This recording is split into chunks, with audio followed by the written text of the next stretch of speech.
Assalomu alaykum. Alaykum assalom. Boshqalaring qayerda? Nima qilasiz? Ishim bor edi. Sizga qarab oling. Assalomu alaykum. Keling, alaykum assalom. Kimsiz? Yaxshimisiz? Ish so'ragan keldim. Kimga? O'zimga. O'zigami? Necha yasharsiz? 10. 10 yasharmisiz? Nimaga ish oqtarib yuribsiz? Oilam boqgan. Onangizga yordam beryapsizmi? Men siz jon deb ishga olaman-u, maktab yoshidagi bolalarni ishlatishga ruxsat yo'q. Mayli, o'g'il bola mard ekansiz, qo'limdan kelgancha sizga yordam qilaman. Oting nima? Mustafa. Mustafa, hozir uyingdagilarga borib surpriz qilamiz, aka. Onajoning reaksiyalarini ko'ramiz. Onafa. Ayo. Assalomu alaykum. Ayo tezda tushing. Qayerda? Pastama. Kimni nimadan qilyapsan? Pastama tushing.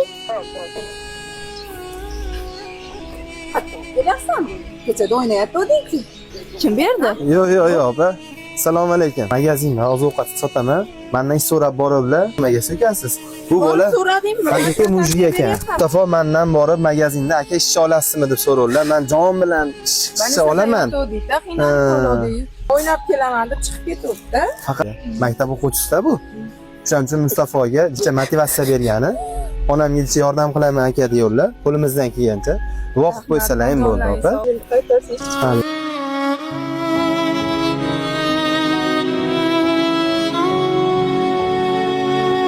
Bizga obuna bo'lib qo'ysangiz, shunaqangi videolarni o'tkazib yubormaysiz.